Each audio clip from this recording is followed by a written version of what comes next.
কাছের মানুষ যাদের হারিয়েছে তারাই বোঝে প্রিয়জন হারানোর বেদনা। সম্প্রতি কোটা সংস্কার আন্দোলনকে ঘিরে ঝরেছে অনেক তাজা প্রাণ। জীবনের বাজি রেখে আন্দোলনে নেমেছিল তরুণরা। এ আন্দোলনে পুলিশের গুলিতে বুক পেতে দিয়েছিল রংপুরে বেগম রোকেয়া বিশ্ববিদ্যালয়ের শিক্ষার্থী আবু সাইদ। তার বুক ও পেট পুলিশের গুলিতে ঝাঁঝরা হয়ে গিয়েছিল, সারা শরীরেই ছিল ক্ষতের আঘাত।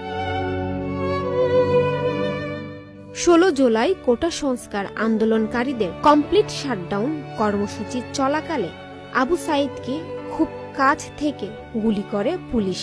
মুহূর্তে মাটিতে লুটিয়ে পড়েন সাইদ। ওই ঘটনার একাধিক ভিডিও ফুটেজও তাই দেখা যায়। আবু সাইদ নিহত হওয়ার পরদিন ১৭ জুলাই তাজহাট থানায় একটি মামলা হয়। তবে মামলার এফআইআরে